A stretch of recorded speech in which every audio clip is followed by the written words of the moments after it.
नमस्कार दर्शक बंधु आपण समस्त को मो चैनल को पुणी थे स्वागत करुच्ची। दर्शक बंधु आपण समस्त को इंग्रेजी नववर्षर हार्दिक अभिनंदन।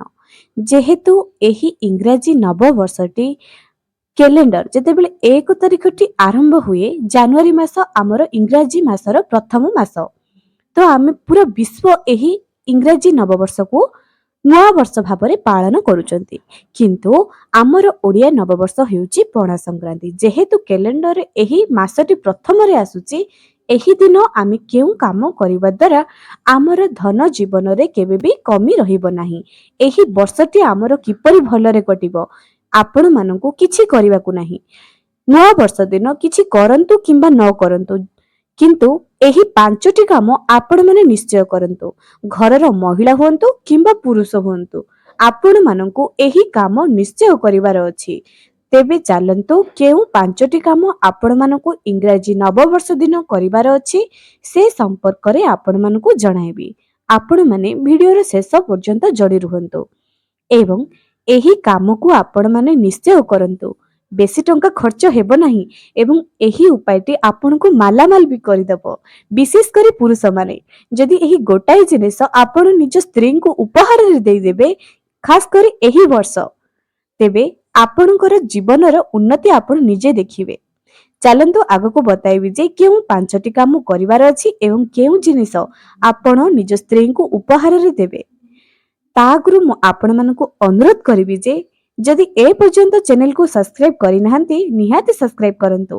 पाखरे थिबा बेल आइकन को क्लिक करी वीडियो को गोटे लाइक टे करि दियंतु एवं कमेंट सेक्शन रे जय मां लक्ष्मी निहाती लेखंतु।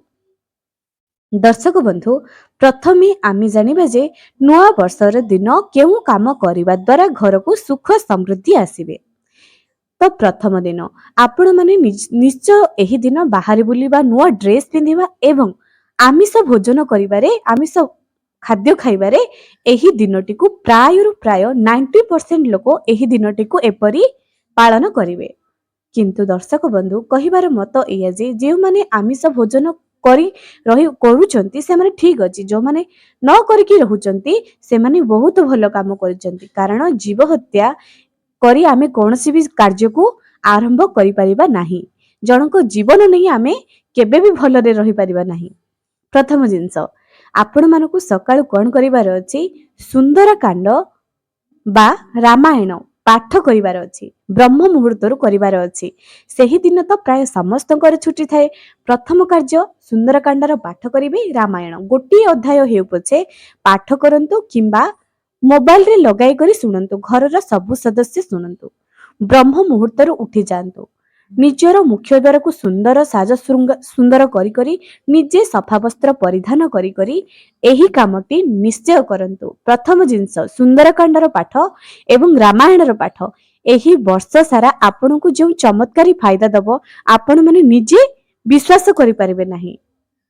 तो द्वितीय रे आमे कोन करिबा, जेहेतु नववर्ष प्रथम दिनटी पड़ुची, एही दिन आमे घरे किछि मिष्टान्न प्रस्तुत करिबा। अलगा कोनोसी खाद्य प्रस्तुत करंतु किंबा न करंतु, घरे किछि मीठा खाद्य प्रस्तुत करंतु एवं एहाकू घरे भोग लगांतु। निजर ठाकुर घरे भोग लगांतु। कारण आमर देवी देवता आमको जेपर आमे जेतेबेले नववर्ष पालन करूचे, एहार अर्थ एया जे आम मृत्यु केबे आमे जानिने, किंतु गोटाए गोटाए दिन आमे पहाच ऊपर को चढ़ी चढ़ी जाउचे। तेणु भगवान को आमे मीठा प्रस्तुत करी खाइबा पे दबा, सेही प्रसाद को घरर समस्त सदस्य ग्रहण करिबा एवं प्रभु को पाखरे प्रार्थना करिबा जे एही वर्षटी जेपरि आमे परनिंदा, परचर्चा, जीव हत्या कहारे को कष्ट देबा नाही, निज धर्म रे अवलंबन होई आगको जिबा, भक्ति मार्ग रे चलिबा एवं निज निजर लक्ष्य, कहार लक्ष्य चाकरी करिवे, केही भलो विवाह करिबा पे चाहुचंती, केही व्यवसाय रे उन्नति, केही चाकरी रे उन्नति, समस्तंकर इच्छा किपरि पूर्ण हो। सकल प्राणीकर मंगल सकाशे आम इष्टक निकटरे प्रार्थना करिबा। तृतीय रे निज घरर इष्टक पाखरे, निजर घरर कुल देवी पाखरे मंदिर को जाई निजर इष्ट देवी देवता पाखरे गोटाए घियर दीप निज परिवारर मंगल उद्देश्य रे जाली करी आसीबा। ଏହି କାମଟି ଆପଣମାନଙ୍କୁ ନିଶ୍ଚୟ କରିବାର ଅଛି। କେତେ ବି ପିକନିକ ଯାଆନ୍ତୁ ନା କାହିଁକି, ଏହି କାମ ନିଶ୍ଚୟ କରନ୍ତୁ। ନବବର୍ଷର ପ୍ରଥମ ଦିନ ମନ ଖୋଲି କରି ଜିଅନ୍ତୁ। ମନ ଖୋଲାରେ ଏହି ଦିନଟିକୁ ଉପଭୋଗ କରନ୍ତୁ। ତ ତୃତୀୟରେ ଥିଲା ଯେ ନିଜର ଦେବୀ ଦେବତାଙ୍କ ପାଖରେ ଘିଅର ଦୀପ ପ୍ରଜ୍ୱଳନ କରିବା। ଏବେ ସବୁଠାରୁ ଚମତ୍କାରୀ ଉପାୟ, ଜମା ବି ଭିଡିଓକୁ ଯଦି ଏପର୍ଯ୍ୟନ୍ତ ସ୍କିପ୍ କରିନାହାନ୍ତି, ଏହି ଭିଡିଓଟି ଆପଣଙ୍କୁ ମାଲାମାଲ କରିଦେବ।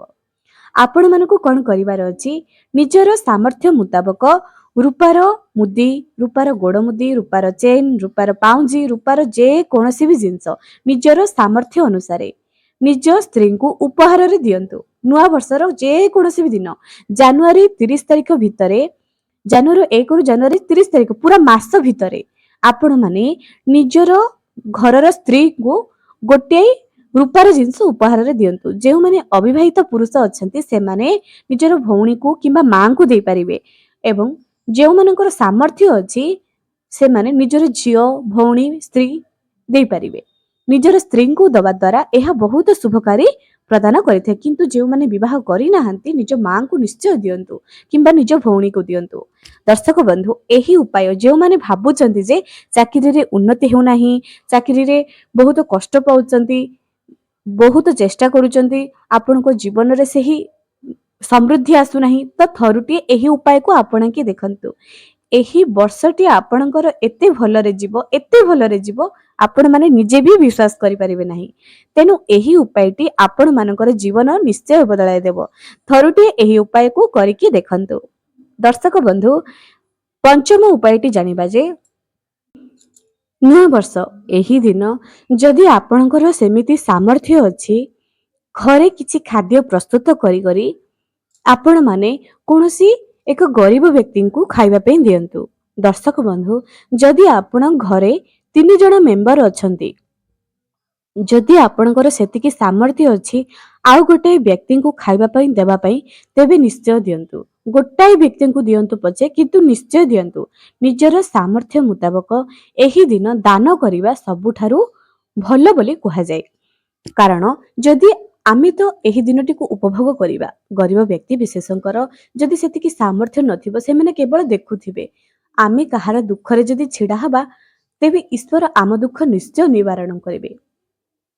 ତା ସହିତ ଘରେ ରୁଟି ପ୍ରସ୍ତୁତ କରି କୌଣସି ଗୋଶାଳାକୁ ଯାଇ ଦାନ ଦିଅନ୍ତୁ କିମ୍ବା ବାହାରେ ବୁଲୁଥିବା ଗାଈମାନଙ୍କୁ ଖାଇବା ପାଇଁ ଦିଅନ୍ତୁ। ଏହା ସବୁଠାରୁ ଶୁଭ ପ୍ରଦାନ କରିବ। ଆପଣମାନେ 1 ତାରିଖ ପୂର୍ବ ରାତିରେ କିଛି ରୁଟି ପ୍ରସ୍ତୁତ କରି ରଖିଦିଅନ୍ତୁ, ବାହାରେ ବୁଲୁଥିବା ଗାଈମାନଙ୍କୁ ଖାଇବା ପାଇଁ ଦିଅନ୍ତୁ। ଏହା ବି ଏକ ଚମତ୍କାରୀ ଲାଭ ଆପଣଙ୍କୁ ପ୍ରଦାନ କରିବ। ତେଣୁ ଏହି ଉପାୟଟି ବି ଆପଣ ନିଜ ଜୀବନରେ 1 ତାରିଖ ଦିନ ନିଶ୍ଚୟ କରନ୍ତୁ।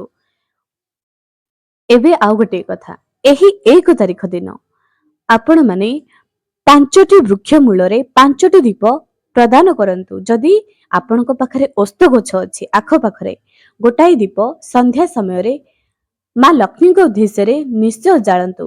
ଦ୍ୱିତୀୟଟି ବେଲଗଛ ମୂଳେ, ତୃତୀୟଟି ମା ବୃନ୍ଦାବତୀଙ୍କ ମୂଳେ, ଚତୁର୍ଥଟି ଅଁଳା ଗଛ ମୂଳେ, ପଞ୍ଚମଟି କଦଳୀ ବୃକ୍ଷ ମୂଳରେ, 5ଟି ଗଛ ପାଖରେ 5ଟି ଦୀପ ପ୍ରଦାନ କରନ୍ତୁ।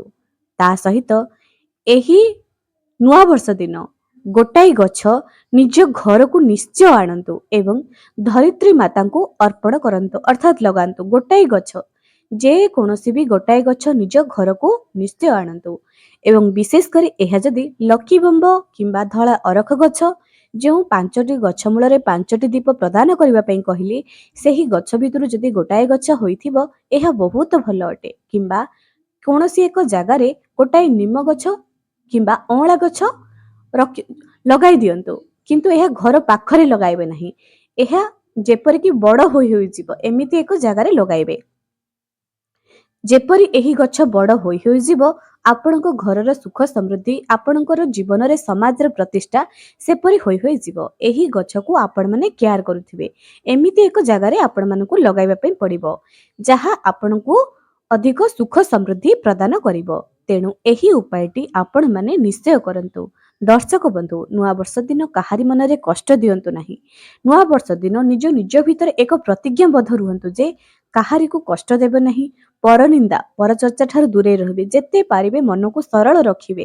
ଯେତେ ପାରିବେ ନିଜର ଲକ୍ଷ୍ୟ ଯାହାବି, କେହି ଟିଚର ହେବା ପାଇଁ ଚାହୁଁଥିବ, କେହି ବଡ଼ ବିଜନେସମ୍ୟାନ ହେବା ପାଇଁ ଚାହୁଁଥିବ, ନିଜ ଲକ୍ଷ୍ୟକୁ ଜମା ବି ପଥଭ୍ରଷ୍ଟ ହୁଅନ୍ତୁ ନାହିଁ। ଦୃଢ଼ କରନ୍ତୁ, କର୍ମ କରି ଚାଲନ୍ତୁ। ବାସ୍ ଈଶ୍ୱର ଅଛନ୍ତି, କର୍ମର ଫଳ ନିଶ୍ଚୟ ଦେବେ। ଆଜି ପାଇଁ ରହୁଛି, ପୁଣି ଦେଖା ହେବ ଆଗାମୀ ଏକ ସୁନ୍ଦର ଭିଡ଼ିଓରେ। ଏହି ଭିଡ଼ିଓକୁ ବହୁ ମାତ୍ରାରେ ସେୟାର କରନ୍ତୁ।